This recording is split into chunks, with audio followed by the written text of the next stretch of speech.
कैसे हैं my dear friends.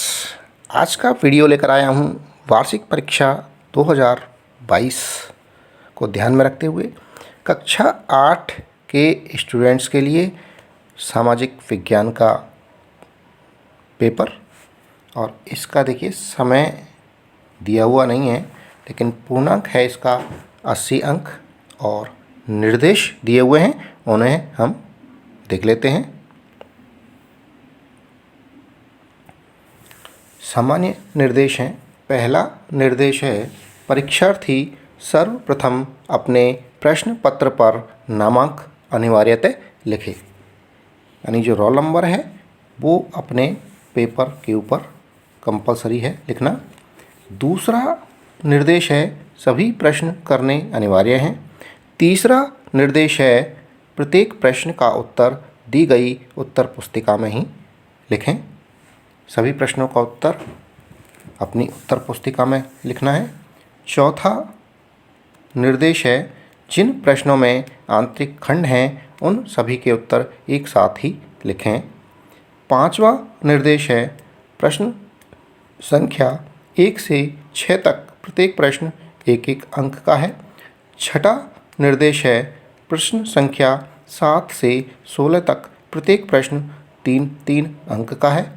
सातवां निर्देश है प्रश्न संख्या 17 से 21 तक प्रत्येक प्रश्न 4-4 अंक का है। आठवां निर्देश है प्रश्न संख्या 22 से 25 तक प्रत्येक प्रश्न 6-6 अंक का है। और अब शुरुआत करेंगे बहुविकल्पात्मक प्रश्नों से। पहला प्रश्न है वह कानून जो स्थान विशेष के लिए प्रभावी हो वह है। तो 4 ऑप्शंस दिए हुए हैं, 4 में से एक करेक्ट ऑप्शन है, उसे तालिका बनाकर अपनी उत्तर पुस्तिका में लिखना है। दूसरा प्रश्न है कानून बनाने की जिम्मेदारी है। तो 4 ऑप्शंस हैं। देखिए इन सभी के उत्तर तालिका में कैसे लिखते हैं, ये इन प्रश्नों के अंत में दिया हुआ है।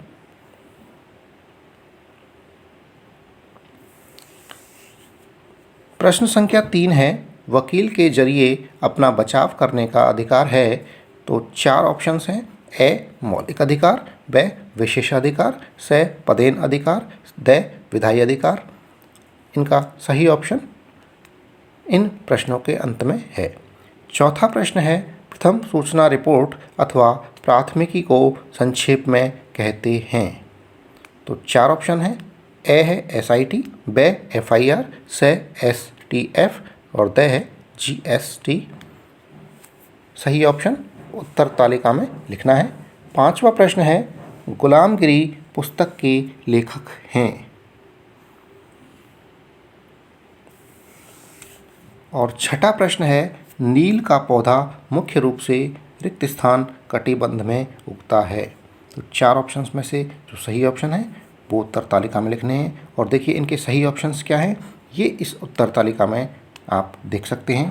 पहले प्रश्न का सही उत्तर है स, दूसरे का सही ऑप्शन है ए, तीसरे प्रश्न का सही ऑप्शन है ए, चौथे प्रश्न का ब, पांचवें प्रश्न का सही ऑप्शन है ए और छठे प्रश्न का सही ऑप्शन है ब। अब है अति लघुत्तरात्मक प्रश्न।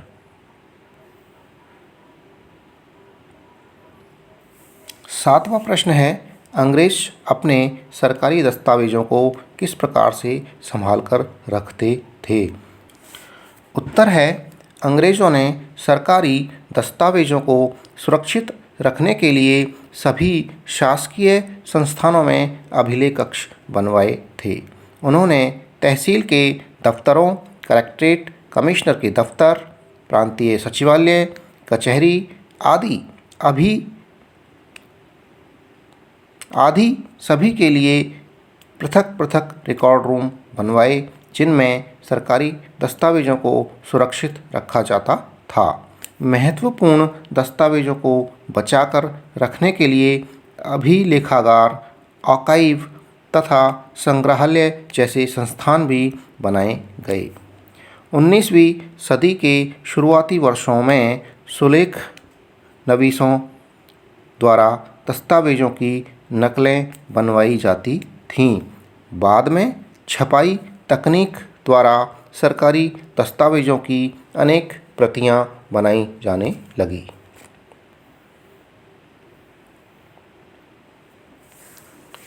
प्रश्न संख्या 8 है, हाशियाकरण किसे कहते हैं?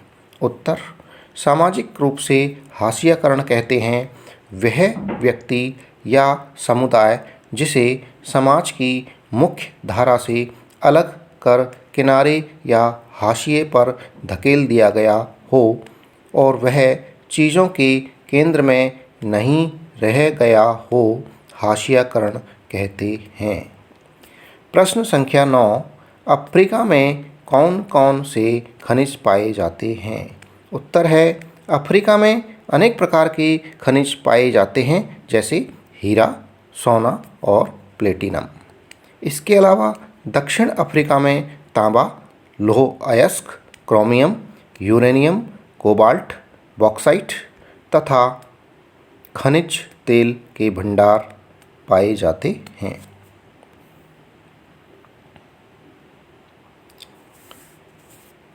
प्रश्न संख्या 10 है, मल्च कैसे और क्यों बनाए जाते हैं? इसका उत्तर है, मल्च मृदा संरक्षण की एक प्रमुख विधि है। इस विधि के अंतर्गत पौधों के बीच अनावृत भूमि जैव पदार्थ जैसे प्रवाल से ढक दी जाती है। इस विधि से मृदा की आर्द्रता रुकी रहती है। प्रश्न संख्या 11 है, बंगाल विभाजन के पीछे क्या उद्देश्य था? उत्तर, बंगाल विभाजन के पीछे अंग्रेज़ों का उद्देश्य प्रशासकीय सुविधा से था, परंतु इस प्रशासकीय सुविधा से केवल अंग्रेज़ों और व्यापारियों को ही फायदा होना था। इस विभाजन द्वारा सरकार ने गैर बंगाली इलाकों को अलग करने की बजाय उसके पूर्वी भागों को अलग करके असम में मिला दिया। इसके पीछे अंग्रेज़ों का मुख्य उद्देश्य बंगाली राजनेताओं के प्रभाव पर अंकुश लगाना और बंगाली जनता को बांटना था।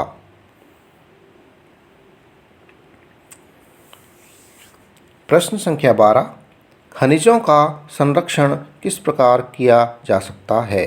उत्तर, खनिज अत्यंत मूल्यवान प्राकृतिक संसाधन हैं जिनके निर्माण में हजारों वर्ष लगते हैं। इन खनिजों के निर्माण की दर बहुत कम है। इनका संरक्षण आवश्यक है।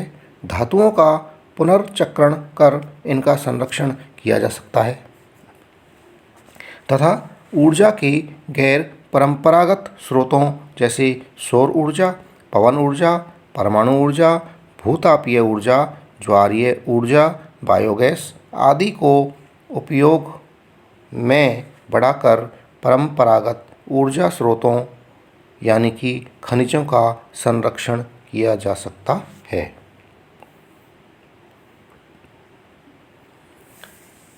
प्रश्न संख्या 13, भारतीय धर्मनिरपेक्षता क्या है? उत्तर, भारत में राज्य खुद को धर्म से दूर रखता है। वह धार्मिक मामलों में हस्तक्षेप की नीति अपनाता है। प्रश्न संख्या 14, ईश्वर चंद्र विद्यासागर के प्रयासों से समाज में कौन कौन से बदलाव हुए? उत्तर, ईश्वर चंद्र विद्यासागर ने विधवा पुनर्विवाह तथा लड़कियों की शिक्षा का समर्थन किया। उन्होंने प्राचीन ग्रंथों का उदाहरण देते हुए सुझाव दिया कि विधवाएं फिर से विवाह कर सकती हैं। उनके सुझावों को ब्रिटिश अधिकारियों द्वारा स्वीकार कर सन 1856 में एक कानून पारित किया गया जो विधवा विवाह की अनुमति देता था।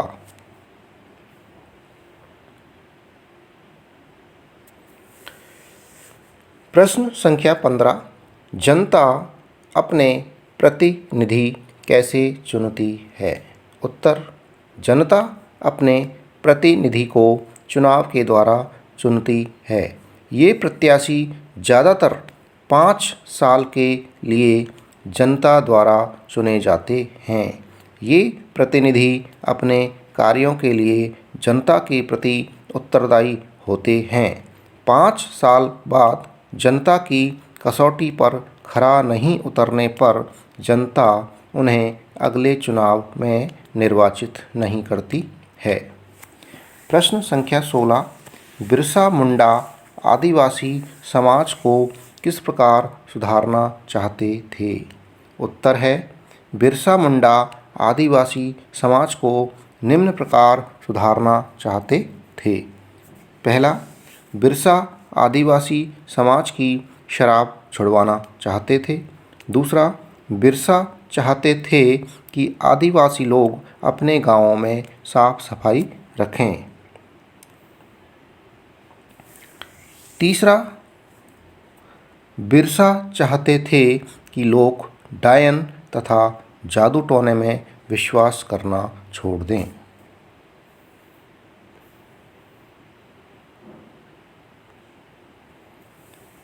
अब है लघुत्तरात्मक प्रश्न। प्रश्न संख्या 17। विलय नीति क्या थी? इसका शिकार किस किस रियासत को होना पड़ा?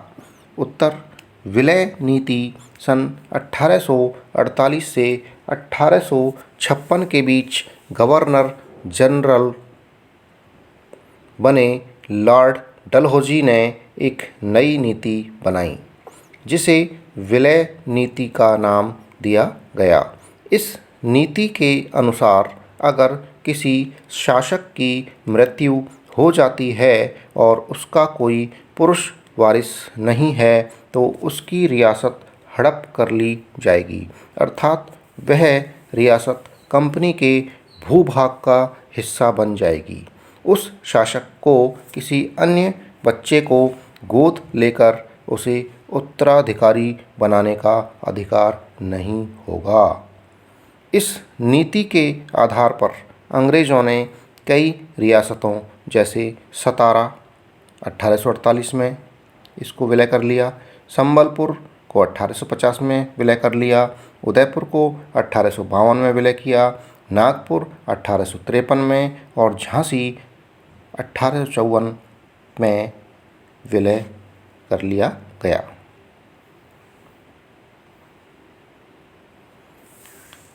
प्रश्न संख्या 18।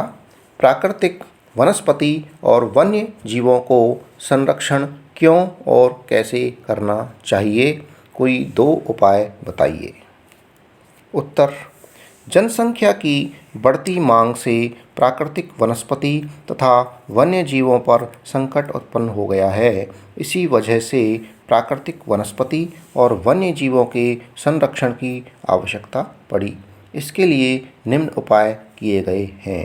पहला, प्राकृतिक वनस्पति तथा वन्य जीवों के संरक्षण हेतु राष्ट्रीय उद्यान तथा वन्य जीव अभयारण्यों की स्थापना की गई है। दूसरा, वन्य जीवों के शिकार पर प्रतिबंध लगाया गया है तथा वनों में मानवीय गतिविधियों पर नियंत्रण लगाने के प्रयास किए गए हैं।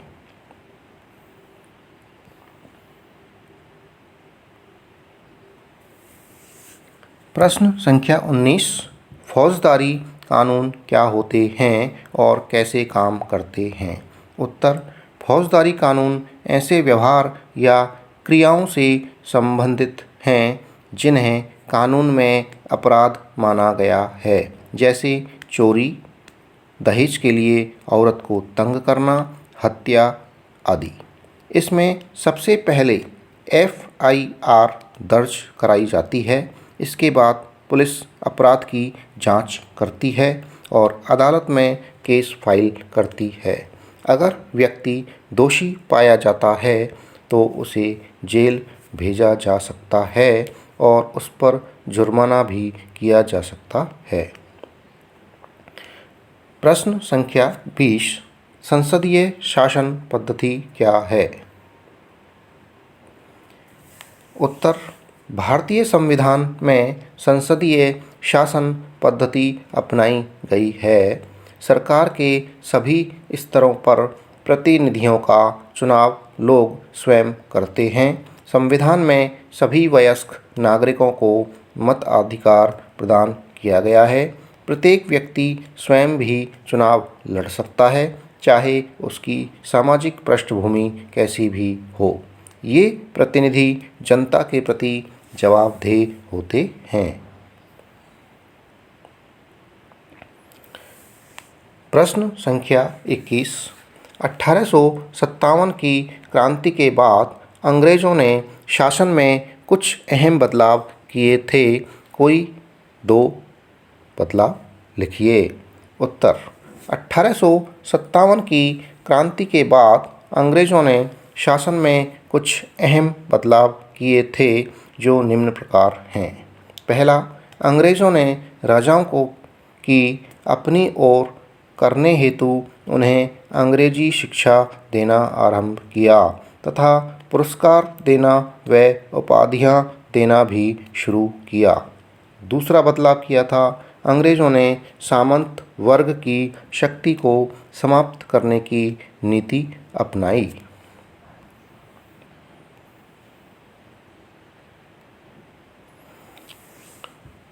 अब है निबंधात्मक प्रश्न। प्रश्न संख्या 22। नवीकरणीय और अनवीकरणीय संसाधनों को स्पष्ट कीजिए। उत्तर: नवीकरणीय और अनवीकरणीय संसाधन निम्न प्रकार हैं। पहला, नवीकरणीय संसाधन वे प्राकृतिक संसाधन जो शीघ्रता से नवीकृत अथवा पुनः पूरित हो जाते हैं, नवीकरणीय संसाधन कहलाते हैं। प्राय इनकी मात्रा असीमित होती है, जैसे जल, हवा तथा सूर्य का प्रकाश इत्यादि। दूसरा है अनवीकरणीय संसाधन। वे प्राकृतिक संसाधन जिनके एक बार समाप्त हो जाने के पश्चात उनके नवीकृत अथवा पुनः पूरित होने में हजारों वर्ष लग सकते हैं, अनवीकरणीय संसाधन कहलाते हैं। अनवीकरणीय संसाधनों का भंडार सीमित होता है, जैसे कोयला, पेट्रोलियम, प्राकृतिक गैस इत्यादि।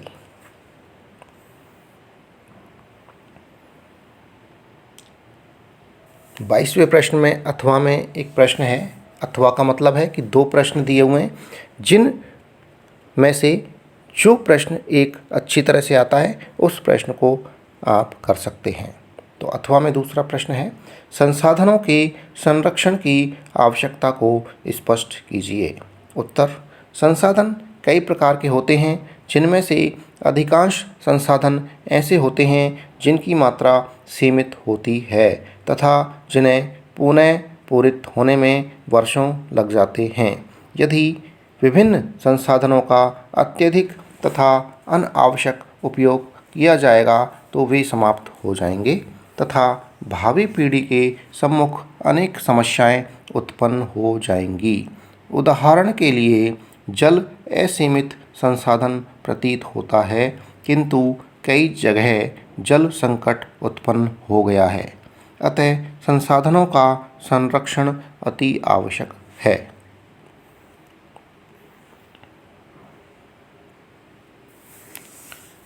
प्रश्न संख्या 23। निर्वाह कृषि और वाणिज्यिक कृषि को स्पष्ट कीजिए।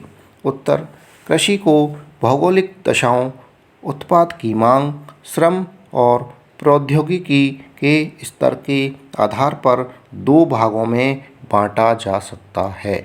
पहला है निर्वाह कृषि और दूसरा है वाणिज्यिक कृषि। तो पहले निर्वाह कृषि देख लेते हैं। निर्वाह कृषि का तात्पर्य है एक कृषक द्वारा अपने परिवार की आवश्यकताओं को पूरा करने के लिए खेती करना। इसमें पारंपरिक तरीके एवं निम्न प्रौद्योगिकी की सहायता से खेती की जाती है, जिसमें उपज भी कम होती है। निर्वाह कृषि भी 2 प्रकार की होती है। पहली गहन निर्वाह कृषि, दूसरी आदिम निर्वाह कृषि।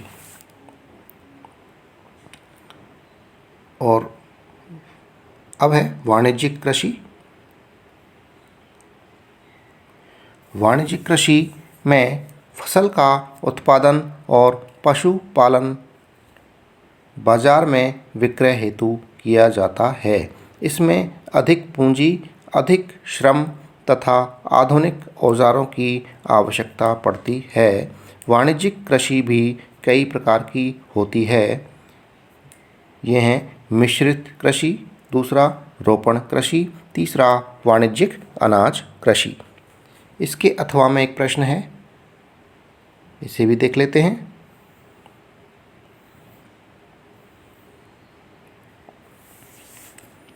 कृषि में उत्पादित की जाने वाली फसलें कौन कौन सी हैं? किन्हीं 3 फसलों के बारे में लिखिए। उत्तर: कृषि में उत्पादित की जाने वाली मुख्य फसलें हैं चावल, गेहूँ, मिलेट, मक्का, कपास, पटसन, कॉफ़ी, चाय इत्यादि। अब 3 फसल देख लेते हैं। पहला है चावल। चावल एक मुख्य खाद्यान्न फसल है। चावल के लिए उच्च तापमान, अधिक आर्द्रता एवं वर्षा की आवश्यकता होती है। चावल उत्पादन में चीन अग्रणी देश है। इसके बाद क्रमशः भारत, जापान, श्रीलंका और मिस्र हैं। अनुकूल माहौल में जैसे पश्चिमी बंगाल और बांग्लादेश में एक वर्ष में 2 से 3 फसलें उगाई जाती हैं। दूसरी फसल है मक्का।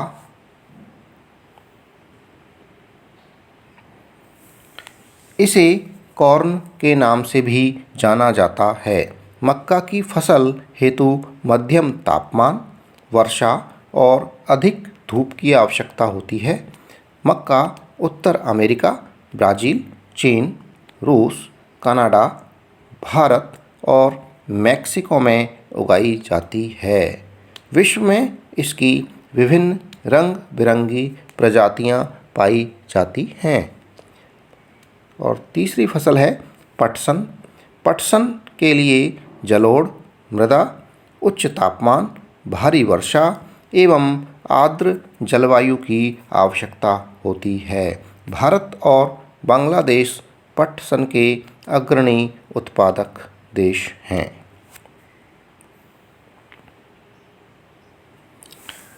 प्रश्न संख्या 24।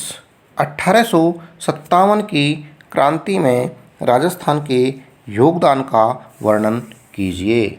उत्तर: 1857 की क्रांति राजस्थान का योगदान निम्न प्रकार है।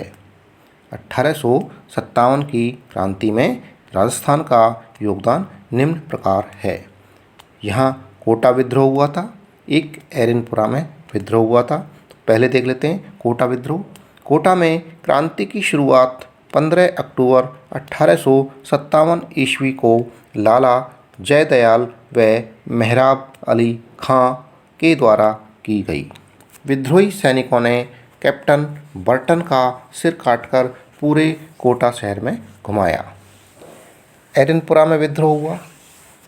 21 अगस्त 1857 ईस्वी को एरनपुरा में विद्रोह प्रारंभ हो गया। जोधपुर लीजियन ने मोती खान, सूबेदार शीतल प्रसाद एवं तिलक राज के नेतृत्व में विद्रोह का बिगुल बजा दिया।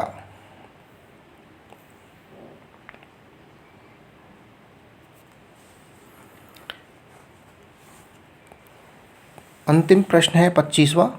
राजस्थान में पर्यटन पर एक टिप्पणी लिखिए। उत्तर: पर्यटन की दृष्टि से राजस्थान संपूर्ण विश्व में प्रसिद्ध है। विश्व के कई देशों एवं भारत के सभी राज्यों से प्रतिवर्ष लाखों की संख्या में पर्यटक यहाँ आते हैं, क्योंकि यहाँ का गौरवमयी इतिहास एवं ऐतिहासिक घटनाओं से संबंधित स्थान, अरावली जैसे भौतिक स्वरूप, झीलें, थार का रेतीला मरुस्थल, विभिन्न वन्य जीव, किले, छतरियाँ, मंदिर, दरगाह, मेले, सांस्कृतिक विविधताएं आदि पर्यटकों को आकर्षित करते हैं। इसके अतिरिक्त लोक संगीत, नृत्य, कला आदि राजस्थान की सांस्कृतिक विविधताओं के बारे में जानने और सीखने के उद्देश्य से भी यहाँ अनेक पर्यटक आते हैं। और दोस्तों, इसी के साथ में ये वीडियो समाप्त हुआ। जो चैनल पर नए हैं वो चैनल को सब्सक्राइब ज़रूर से कर लें। वीडियो पसंद आ रहा है तो वीडियो को लाइक कर लें। धन्यवाद। Thank you.